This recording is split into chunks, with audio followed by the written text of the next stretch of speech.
uandike chini mali unachukua karatasi, andike jina lako, andika unafaa kusema wasalimie nini.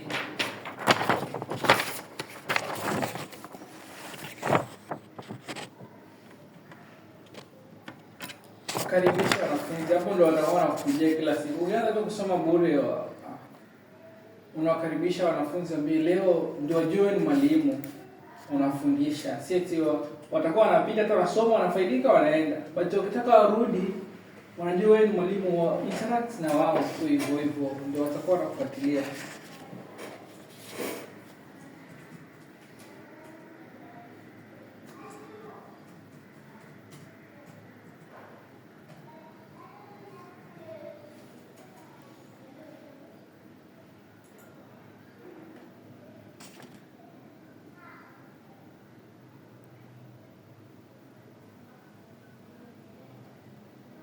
Unaanzaje? Assalamu alaikum. Salamu, jina lako. Ama assalamu alaikum. Assalamu alaikum warahmatullahi wabarakatuh. Nawaambie assalamu alaikum warahmatullahi wabarakatuh. Waambie leo tutajifunza. Unaweka jina ya sura kama ni suratul Nas.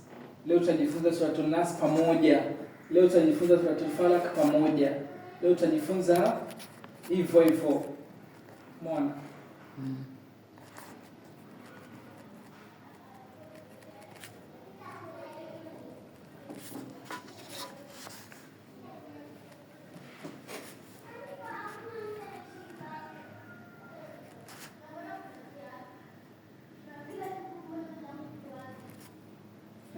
Venye kurekodi ni vizuri.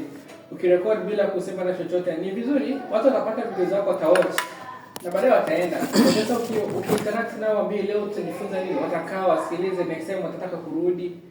Umeona? Ni kweli.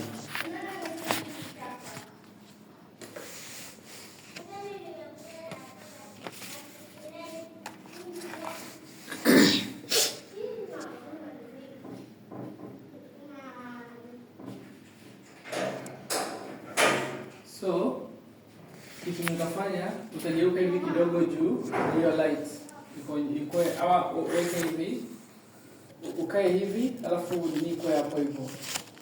Umeona?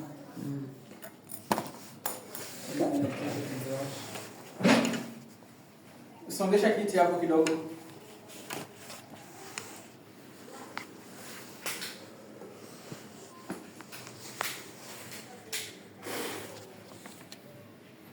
Songesha kiti hivi.